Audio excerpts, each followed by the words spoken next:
Hey guys, this is Adina, and we are on break from the Atheists in Recovery podcast, but I thought it would be fun to share some of our most popular episodes, as well as some of my favorite episodes from the A.I.R podcast. We've had over 70 episodes now, and for me, re-listening to these episodes, I always learn something new. So before we get to today's episode, I get asked all the time what my favorite tools are that I'd like to recommend in the recovery space, and it's usually going to start with one or two books. And so I created a free resource, A.I.R's Top Recovery Memoirs, and you can find that by heading over to atheistinrecovery.com/audible, and I hope you find your new best friend in the form of a book today. Welcome to the Atheist in Recovery podcast, where we talk about finding hope in recovery. And now your host, Dr. Adina Silvestri. Konnichiwa, Atheists in Recovery land, and welcome to episode 61 of the Atheists in Recovery podcast. And today we are diving into a book. I haven't done one of these in a while, so I'm pretty excited. The book is called I Don't Want to Talk About It: Overcoming the Secret Legacy of Male Depression by Terry Real. And so today I want to talk about 5 takeaways from the book. And the book it's rich, chock full of knowledge, but these are the 5 takeaways that I want to go over with you. And maybe this will make sense. Maybe you'll make some connections that you hadn't made before. But if nothing else, hopefully you'll gain some insight into male depression and how we externalize it through addiction. Okay, let's get started. Number 1, men's hidden depression.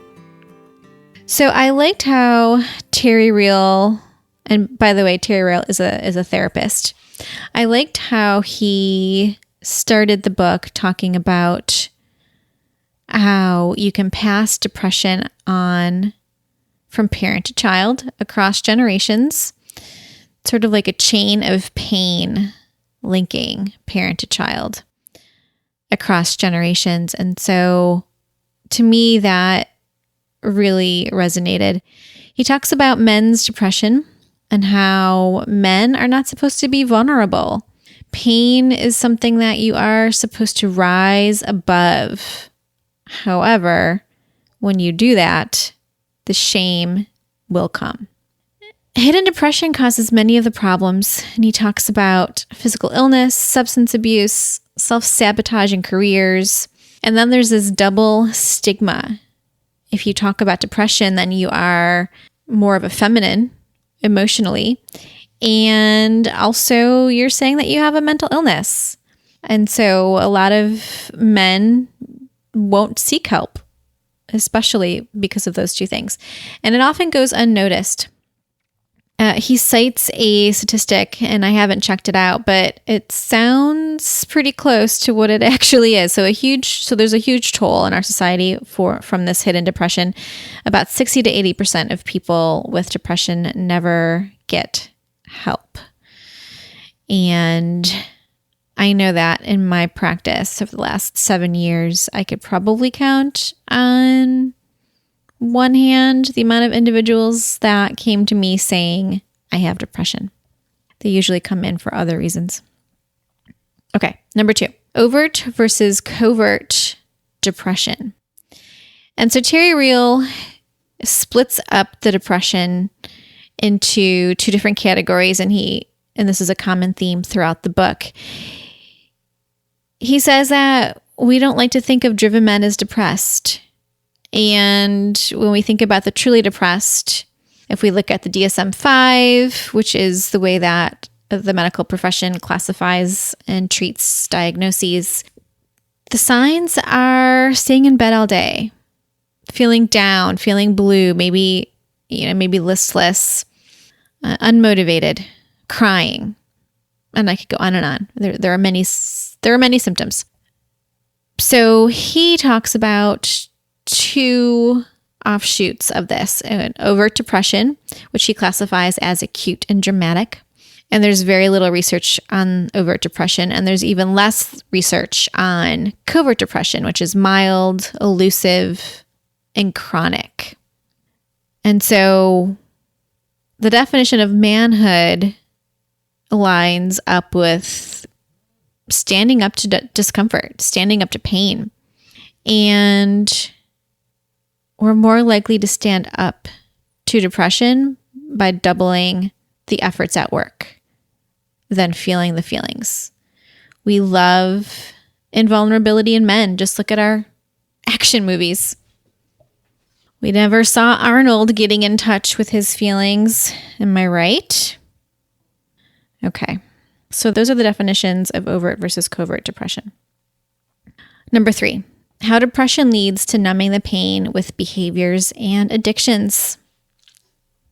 Turning to any substance, person, or action to regulate one's self-esteem can be called an addictive process. And he goes over what it means to be covertly depressed and then to turn to external factors. And so when a covert depressed man's addiction to the object is undisturbed, he feels good about himself. When connection to that object is disrupted, when the cocaine runs out, when the credit cards are maxed out, when the object of his desire fails, then the affair ends, then his sense of self-worth plummets.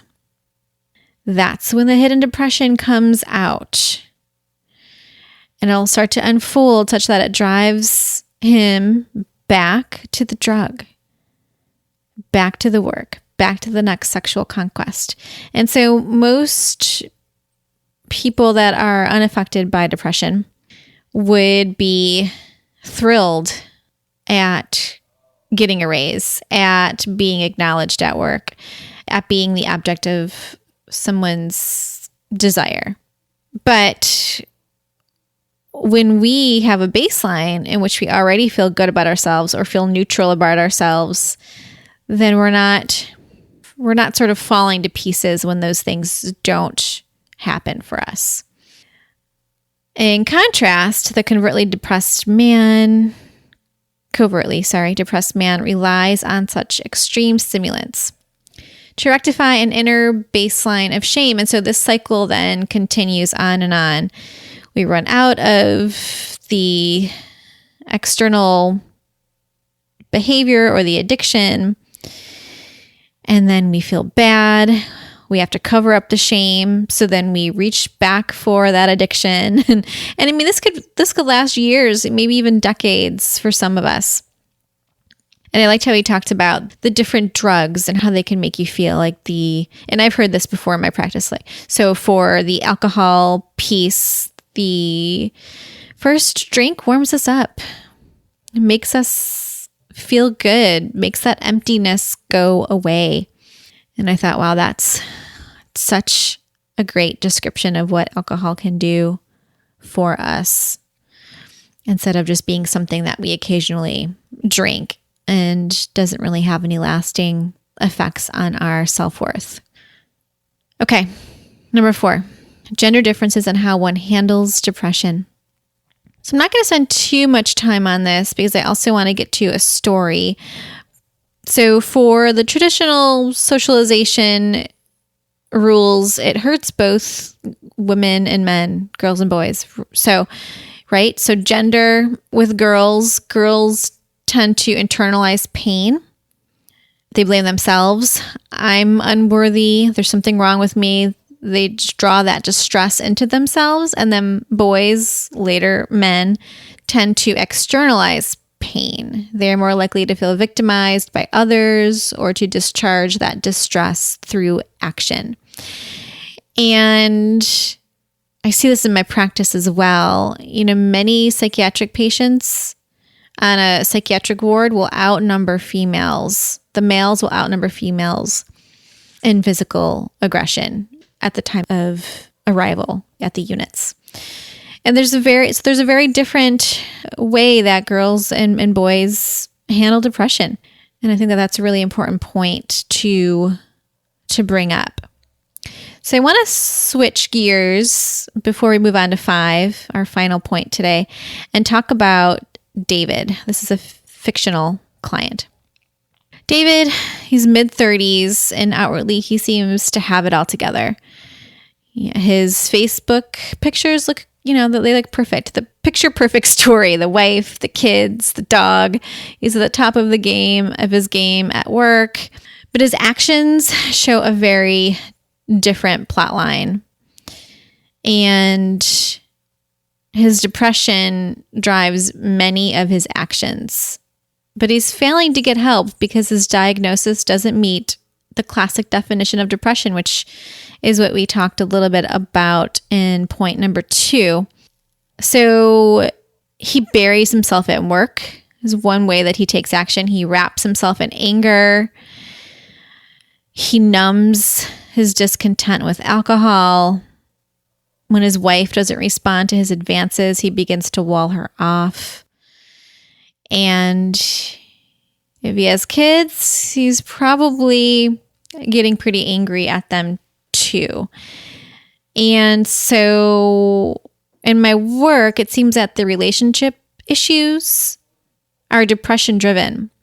These individuals, like David, aren't going to come to me, though, and say that they have depression. In fact, it might happen that they come to me in very different routes. They're probably going to come in because their relationship is failing. They're probably going to come in because they can't seem to get along with their sons or their daughters. They're always butting heads. They're always fighting. Or he may come in because he's been told he has an anger problem. And that's a very, at least for me, because I specialize in anger, that's a very common pathway for individuals to start to get help. And of course, I wouldn't say to them, hey, you have depression. That's what I'm going to treat, because that would probably turn them off. Actually, I know it would. But we definitely get to the root cause of their actions, of what's happening with them. And we're probably going to do RAIN more than once. We're probably going to, and I'll link to RAIN's episode in the show notes. We're probably going to talk about how what he's doing has roots back to his childhood, and learning about those shame parts and learning about those anger parts and figuring out where they began. And so that's just a little peek into David, but it happens all too often, and the relationship issues are more often than not depression driven. Okay, number 5. So the number 5 isn't much a point as it is a thread, an autobiographical thread that weaves its way through the story. And it's so gripping and it's so raw. And so Terry Real talks about his clients. He gives several examples of his clients that he's treated throughout the years. But he also talks about his own journey with depression and his relationship with his father. And man, it is a troubled one. And he goes into great detail about the fights that he would have with his dad and how he contextualizes them now versus then, how he's changed, which is just remarkable. I mean, he was doing and using every drug known to man when he was a teen and not really becoming the best version of himself, not by a long shot, until, he started to get help for the depression, this undiagnosed depression. Luckily, though, at the very end of the book, he brings us to this moving conclusion with his dad, and I think you'll really enjoy that. Okay, guys, so that is the 5 takeaways from I Don't Want to Talk About It, Overcoming the Secret Legacy of Male Depression. And I want to just end by saying that you can stand up to depression, and once you do, the healing will begin. Unresolved depression can be passed on, like from father to son, despite one's best intentions. And with this healing, you can affect your children, your children's children from not going through the pain and suffering that you had to endure. And that's huge. So you can affect up to 3 generations of family members just by breaking this cycle, just by breaking this legacy, this toxic legacy. And so that's my little PSA to you. And if you're concerned about calling it depression, but you do think that you have things to work on, start there. Call a professional, call a therapist, and just say, these are the things that are going on in my life, and I really want to work on them. And that's it. That's all you have to say. The therapist will take it from there. They're not going to label you, well, they shouldn't anyway, label you with anything that isn't correct. They just want you to be helped. They just want the family to heal. And so that's my message to you. This was a good book. I'm going to leave a link to it in the show notes, and I hope you enjoyed this episode of Adina's book review. Okay, guys. Thanks a lot. Bye. Thank you for listening to the Atheists in Recovery podcast. For more great info and to stay up to date, head over to atheistsandrecovery.com.